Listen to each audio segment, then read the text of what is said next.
additional hours That's would be what that's right, 500 for the semester, which is double the load. Okay, so I don't think in terms of hours, so I can't think in terms of hours, I have to think in terms of Someone just contact using hours. their load, just get the Yes. load before going into the Yes. supplement, how many contact hours? 225. So if someone is teaching theory, lab, and clinical, and I'm gonna use adult two for the example, it would be, I think they have 180 hours, and Tricia, correct me if I'm wrong, okay, she's down there. So after they reach the 225, anything above that would go into the overload Yeah, part. yeah, So, does that make Overload sense? or supplemental? supplement. If they teach a whole section of clinical, it's gonna probably be divided, either way, the rate is gonna be the same, but I don't know how to explain it with your But the hours. 225 is supplemental over the base load. Yes, correct. And then because it's one overload section. kicks in after that. So it's accurate to say that, because what, when we're talking about the credit hours, we're not saying you can teach up to 21 in this definition, we're saying it's 6 on top, so it's accurate to say 225 on top of the load is the max, that's your supplement. For. I don't- It just seems to me like we might be saying one thing for credit hours, And then one one measure thing is something for- different for. Yeah, and we kind of sort of are, so because it's done, I mean, it is different, Can I so. maybe differentiate, because we talked about there's, load, there's supplemental, and there's overload, Overload, there's yes, three three categories categories, now. Yes. Yeah. So I think that you're putting these two together, the Yeah. supplemental and the overload together, and they're trying to define only the supplemental. Supplement. Yes.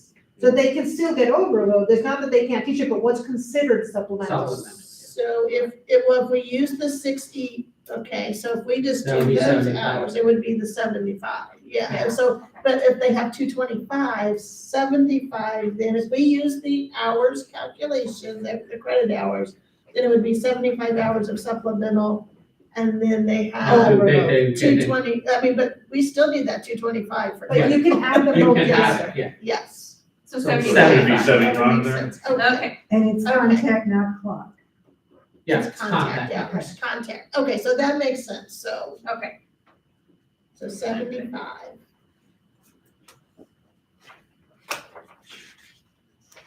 Don't worry, it's gonna be a nightmare for me and HR. And under work It's like, contact what did you hours, agree to? we agree, it is 50, for the contact hours, it's 50 50 minutes. minutes. So That's right, okay, yeah. We'll make that correct. Okay.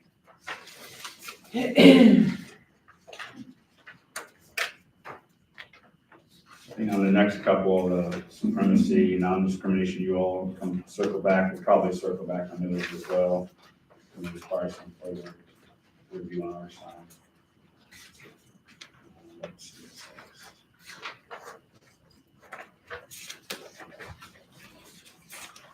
On the grievance procedure, so we're trying to understand, I recognize that union doesn't like the little caveat in that section 5.3 E.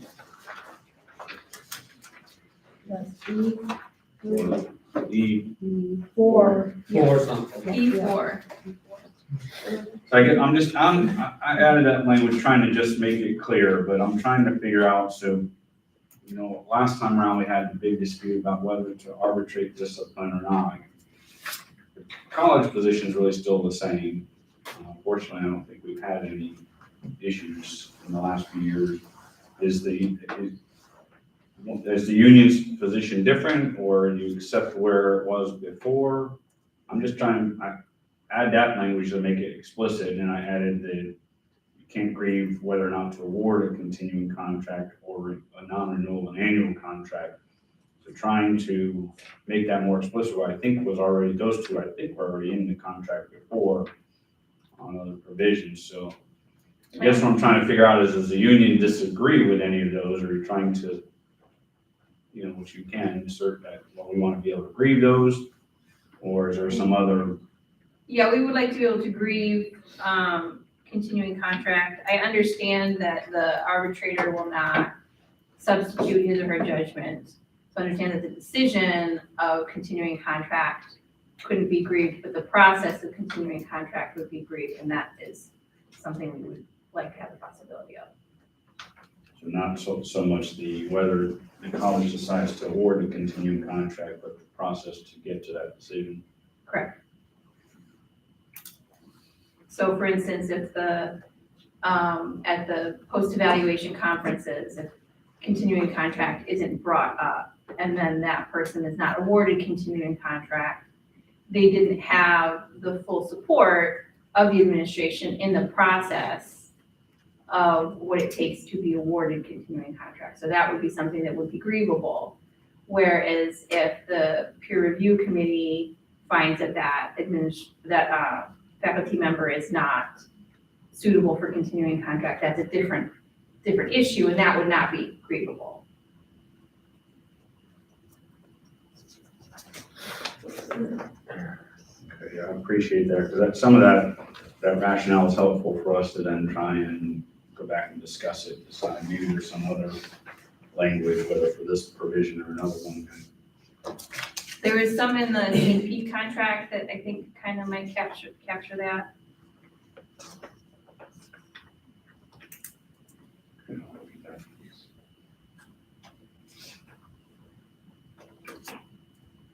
What about the non-renewal of an annual contract? That was part of this as well, is there? We'd have to discuss that. In the discipline, is there any change from the prior contract on whether to grieve discipline up through arbitration? We'll need to discuss that as well.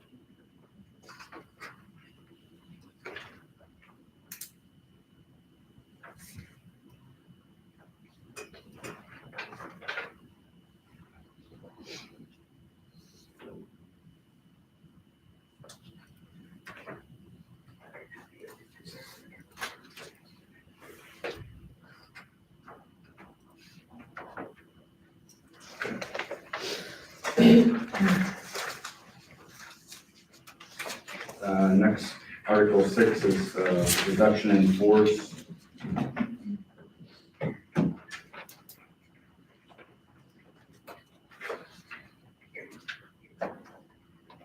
guess here on that, we're trying to, on the 45 days, versus obviously we proposed 2 weeks notice, advance notice, a minimum, you add it back to 45 days, maybe there's something in there that we can figure out. On the other, we don't have a proposal yet today, we're still considering, but on the subsection C,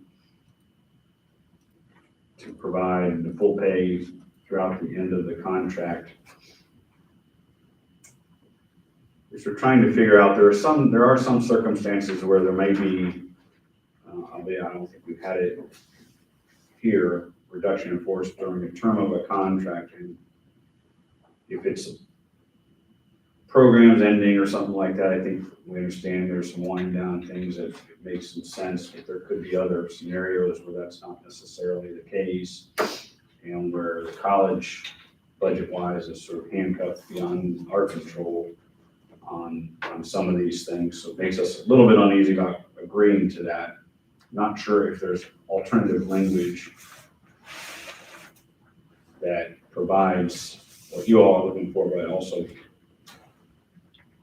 provides an out if there's an issue where there's a course or some need to cut back, but not necessarily in that tidy little program, or it's coming at the end of the year, or can be transitioned over the summer.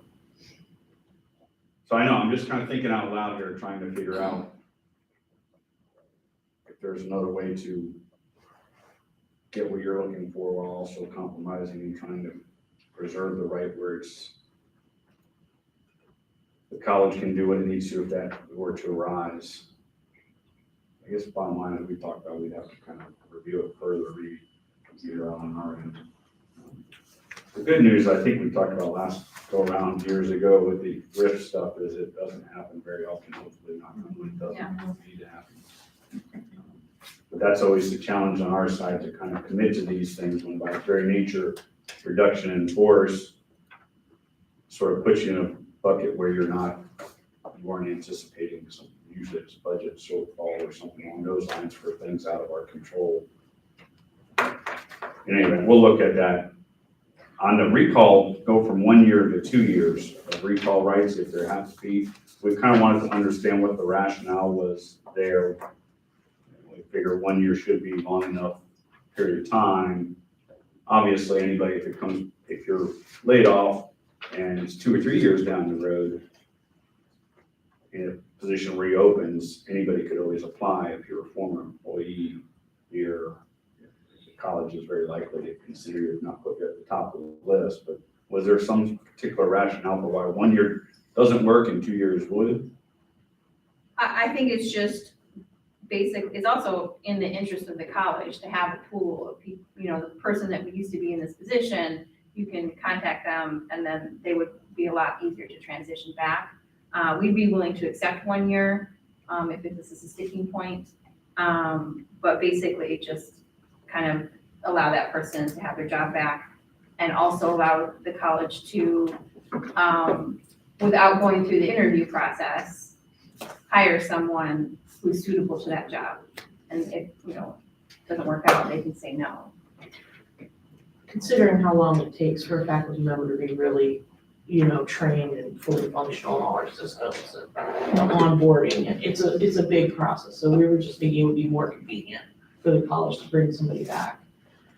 If I could just add this really quickly, that anything that generally goes over 1 year is always like something that catches my eye, because we have a lot of people on annual contracts. And so when you're extending it out 2 years, is there a perception of a guarantee of work beyond that annual contract? Do you see what I mean? So, Well, this would just be if they got, laid off, then 2 but years they wouldn't have later. been entitled to a position at the end of that year anyway. Right, So But now if this the is position guaranteeing that they opens up- would be. This guarantees that they would be, if the same position returns, right? comes Well, back. so you're saying if they were on annual contract. Right. I think you're kind of thinking if you're on continuing contracts. In other words, Teresa, I think your point is if you were laid off from an annual contract position, now you're kind of guaranteeing rights beyond what you would even have had. But I guess Oh, I it might be different than maybe for a continuing contract versus annual contract. Right. Yeah, so maybe have, for continuing contract faculty, they would have right of first refusal for 2 years. Whereas if they had been an annual full-time faculty, they would have 1 year. Yeah, it's kind of- I don't know if it would even come up in an annual contract. I mean, I guess it could if someone got laid off. You've got an annual contract and then you were laid off pretty quickly. Yeah. It would really have to be unforeseen. Otherwise, if you were kind of close to the end, we probably wouldn't lay off. Let us think about it more. It may not be an issue. I doubt it's a sticking point. Doesn't sound like for either side. Just kind of want to understand if there was some specific rationale that we were missing. On Article, staying in 6.3, the next page, accepting the offer of reemployment. I think our original was 5 days. You all had 15 days, or our thought is maybe split the difference there and do 10 days. The concern there is always, particularly during the summer, we need to kind of move quickly and we don't want to Mhm. wait around too long, but It's fair.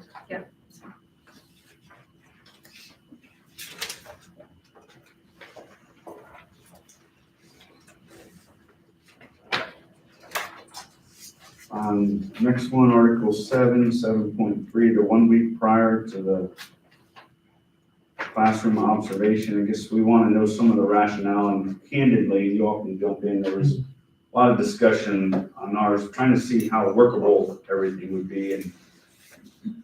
And we all agree, I think there should be some notice. It should be workable for both sides. But there was a lot of concerns, I think I'd say, is just to the practicality when you work it out and there's some delay or somebody's unavailable and there's a time crunch with everything else happening during the semester. So we're kind of trying to figure out what the rationale was. Was there a specific rationale for 1 week versus others? There is a specific rationale for 1 week. I'll tell you, from the point of view of the evaluator, you want to have a meaningful class visit, right? If sometimes an evaluator will make a decision to visit a class that's very rapid, and that class is already planned to have something like an exam. And then that person visits the class and all they're watching are people filling out Scantrons.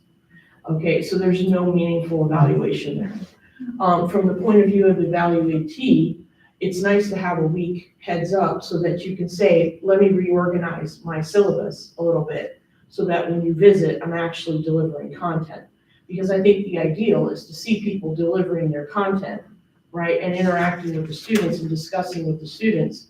Otherwise, you really don't have the means to fill out that evaluation properly. So we're suggesting the 1 week just to give people a little bit of time to make that a meaningful visit. I think that it's a pretty reasonable thing. And I think 1 week would work well, because then if, let's say they want to visit your Monday, Wednesday class, and you have an exam on Monday, that gives you time to say, hey guys, we'll do the exam on Wednesday and we'll start the next chapter on Monday. So that 1 week time will allow you to flip 2 days in the schedule so that the time that's available for the evaluator will be something that is worthwhile to observe. You mind if I share some of my Yes. feedback? Do you guys mind? Good. So the discussion we were having about that is, we agree about the exam testing and so on. So some of those dates, because we are doing simple syllabus and we try to provide that information to students in advance, we know what those dates are for testing, or at least we should, unless they change, in which case we can always ask, if there is a change. The other challenge for the deans and for us are, we're trying to manage multiple faculty and their meetings and stuff that come up. So having that limitation means if something happens and we have to switch something up, it creates a ripple effect across the whole schedule that we have to change and adapt. So if we're kind of boxed in to just that 1 week period, we may not be able to effectively schedule to be able to come out during that time. And then that's what I think is a concern on our end. So we want to be able to find a happy medium where we can say, hey, how can we maybe accommodate both of these scenarios so that we have that flexibility if something happens? And sometimes you may get sick or we may get sick, and then we can't honor the date that we had put down. So I think that's what we were thinking of on our end. Mary had something. Also, if I were to give someone a 1 week notice and they don't get back to me for 3 to 4 days, then that's already 4 days lost with the scheduling. And I think, when we send out the communication, we ask, are there any days that aren't convenient for a visit? And we're respectful, I hope we're respectful of that. So, but 1 week may be a little bit short. And if we're saying we want to visit classrooms between weeks 8 and 12, let's say, or weeks 6 and 12, then we can fine tune the parameters, especially with having 5 campuses to travel to an hour apart. But 1 week may not allow for sufficient communication and adjustment. It'd be different if everything were on the same college location too. You could quickly adjust and go to a different floor, a different room. But having to accommodate, let's say you have 3 faculty at East Campus that person wants to go and see, and all of a sudden one can't do it at the lab. Because 1 week's sort of last minute too, in my view. So I prefer a little bit longer appropriation for those schedules. What about something to the effect of shall solicit preferred times? Yeah.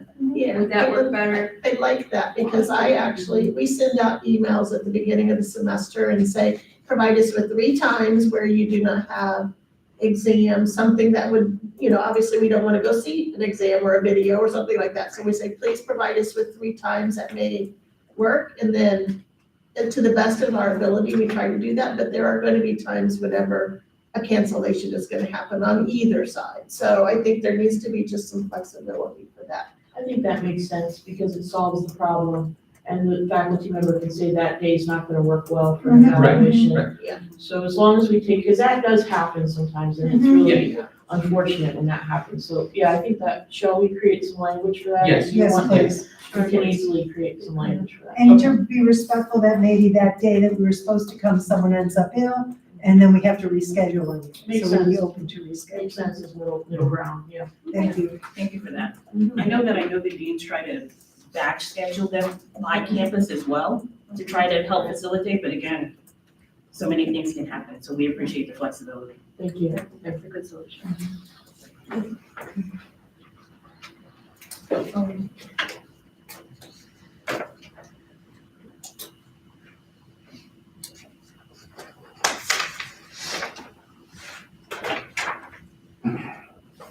Also in Article 7.4, so I think we were uneasy with changing to the week versus the day on the evaluation calendar. Anybody else can comment on this as well? It seemed a bit more confusing. Maybe there's something where we can incorporate the specific dates, but with some flexibility and some. Can we correlate those dates to what it would fall on for those weeks in fall and spring semester and just list those? For, If you would, you just wanna be mindful that it has to be open enough that it carries through all of the dates of this calendar. Yeah, yes, Of see, the- that's of the the thing, CBA. is we don't want to stick to one calendar year because it's a 2-year. It's gonna be, different each year. It's going to be should different have to each say year. something like early May or late March, or have to be more of like that kind of language. That's right? why usually your calendar shifts up or down by one day, Yeah, when you go from year to year, so, except when you have your leap year, obviously, right? But generally, it shifts back and forth by 1 year, so that's why we were trying to keep it with a date specific that you would say, okay, if there's something that's happening before that, but if you have a different day that you think is more suitable, when you look at the calendar, if it doesn't make sense, bring it forth and we can look at that. okay. Now, we put towards the end of the semester, so a deadline for continuing contract faculty, week 12, 13, 14. But under the crossed out from the administration's proposal is January 30th, was when the classroom observations would occur, which is what, Very the early. third week of the semester? Second week of the semester? So it's not during that semester, it's the whole year, so it can That's what happen it's due. anytime during that whole. That's That's not the the deadline to deadline. it. Okay. So that's the deadline by when everything is in, so this could happen in October, it could happen. Okay, So we're just giving a lot of flexibility, it's not going to happen during, it's highly possible to do that the first 2 weeks of January. okay. And it's not fair, you're just wrapping up your classes, no. So January 30th is the deadline for the previous years, for the previous semester's evaluations, is that what you're saying? So it'd be like fall 2025 evaluations. That would be academic due year. by- Yes, that academic year, so it's like, let's say fall 2025, spring It would 2026, be so due January January 30th. 3rd, yes. Okay, so we just need to clarify that, I Yes. think. So then that will work, okay.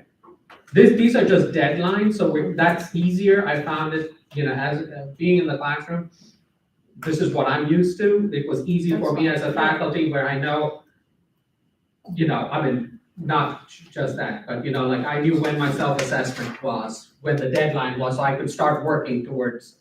Then, I think we just need to Yeah, clarify the language. so that it was Yeah. easy for me to work on my self-assessment and not like, at the nth hour, like, oh, I have to collect all of this stuff.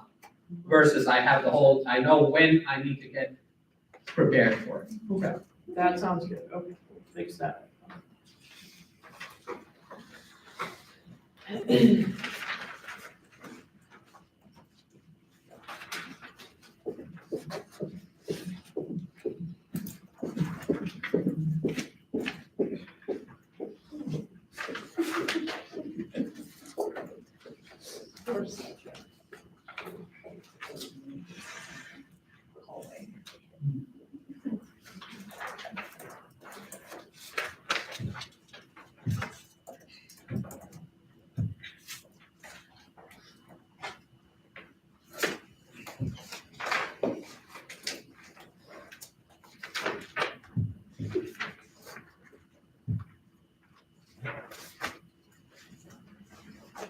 So I'm trying to catch up here. Okay. Article 8 then, I think is next. Correct, yeah. I do have to leave at noon because I have a class. And we're campus. I forgot to say that. Ooh. Yeah, I didn't know what the time was. Yeah, I guess on Article 8, so you all, if we did the retroactivity, would be willing to go to 35. Right. So that was we would need to talk about that further on our side, come back to you on it. Skipping ahead to 6.8.2. D on the SME stuff. We don't like having an indefinite period of time for the priority for SME for a variety of reasons. We'll further discuss on our side. We kind of like having it for the first academic year. But we'll talk about further whether or not it's a big enough deal. On skipping ahead to 8.2F, assignment of supplemental sections, I think it would just be 6 for the Oh, yeah. equivalent contract hours based upon the discussion before. Or we're gonna add our 225 contact hours, I guess that's 75. 75. Contact hours based upon earlier discussion. We would propose, 150. 6 6 credit times hours, 15 is, 75 plus 75. no, I'm sorry. Andrea. We'll One figure it free out. credit Okay, we'll hour figure it is out, we'll figure it out. is Okay. 45. There's 15 weeks. So 6 ECH in the fall and spring terms and 9 ECH in the summer term. we were gonna propose to drop off the summer term from this section here, since technically Dr. Wood doesn't apply. Because I don't want faculty to be curtailed by 9 or something, Well, it's also overload in and it's summer. overload. It's overloaded and Supplemental. So The if it's propo- overload, why, we have to have, so this is the way I think, so irrespective of, summer is not part of your contract. So that's overload, it's not even supplemental. So when we're talking about overload, why say 9? just to be, I'll tell you that, I think that we have to factor in the quality difference in terms of the full-time faculty teaching summer courses, right, versus adjuncts teaching summer courses. Yes, And what we wanna just make sure, like, thinking about my department, that we have, you know, if we could have our full-timers teaching those summer courses, that would be better. I'm not disagreeing. Yeah, we're not with you. Qualitatively. No, I'm not disagreeing, just- that's not the disagreement Okay, at all. okay. My thing is, irrespective of summer is overload, I'd rather have full-time faculty be teaching Right, summer overload. We're paying somebody for the same price. right. My question is, why are we boxing faculty to only 9 credits?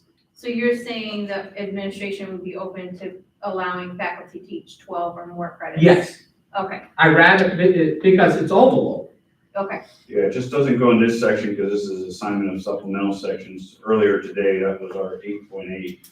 Okay, To so you put would, that- so we had, full-time faculty would have preference according to the Yes. proposal you gave Yeah, for summer, and that doesn't go here No. because it's This is overload, not supplemental. supplemental, but the preference would still be there and the limit would Yes. not. yes, and that will, it'll be to the Okay. deans and the department chairs to figure out, you know, how much they give. I mean, we don't want faculty, or do we want to curtail it to 12 or something, you know, because we don't want it to be like 20 credits over the summer. Right. So that's something we want to also, you know, that's something that you might want to talk about as a union is, you know, because there's good and bad about it. So, you know, I just don't want us to put a number and then if there's a full-time faculty who wants to teach 12, summer, I'm open to summer. I mean, it's not part of your load. Right, So- and I think you had expressed, Yeah. Dr. Gilly, that because the contract is 9 months, summer is technically not included as part of the faculty contract. It's not part of your faculty contract. That's- No, yeah, that's, So I don't want us to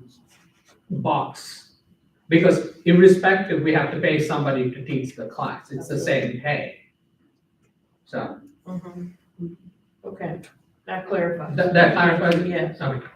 We're at noon. I think we've got to stop here. We still need to Yeah. discuss some of the other stuff at the end anyway. To get back to that, and make some progress here. Before we get to the schedule, can you all send a Word document of Yes. yours? Yeah, so we can work off And this. we'll do the same. Okay, so Yeah. we'll send this to you and Yeah. then your corrections will be for Yeah, this one. yeah. Okay, cool. Shall we make the corrections that we know should be made already, that we've already agreed to be made and update And the then- document? Yeah, and then we'll look at it, yeah. Okay, And then send it? Yeah. We'll do that. then, what were you gonna say, Brian? Other than that, scheduling for another session, obviously we're coming up on the winter break. What are y'all thinking? Well, we only have one more week and then, I don't know, what about I don't know what the administration's obligations are on the 8th or the 9th, 2 days before graduation. Is that a busy time for you? Oh, that's what it's. It's real It busy. is. Especially if you wanna get paid. Right, yeah, And then the college is closed after graduation, or is it college open on the Friday there, the 12th? Should we just go to January? I will be in town on the 12th. Until then, The 12th is our last working day, Yeah. I think. Well, I'm not available on the 12th. Oh, You're okay. not? What about the 2nd, December 2nd, a week from tomorrow? Get things I am done. out of town on the 2nd. You guys are scheduled to do your tour of the Yeah, we're campuses. doing the tour of the campuses. Monday, We're probably looking at January, to be honest with you, I think. Next week's already December, right? Yep. Yes. I don't have my class schedule on my brain. Why don't we do this? Why don't we circulate some emails? I don't, Send something. we're looking at probably January. And Maybe you said try to get the a couple. 5th of December is out, the Friday, so in the morning? Fifth, I'm not in doing a town. presentation. Busy time, yeah. Yeah. So we'll circulate emails for a time in January, Yeah, I think that's realistically the. and it's then gonna work. what is the commitment or the, openness to retroactive? Where do we leave that? We'll have to talk about it, I think Okay. we're willing to. I don't think that's a sticking point. I just need to clarify, yeah. All right. Excellent. All right. The dates come to me, Yeah. please. I think it would be. Thank you all. You all have a good Thank you so Thanksgiving break. much. Thank you. Have Happy Thanksgiving. Yeah. Yeah.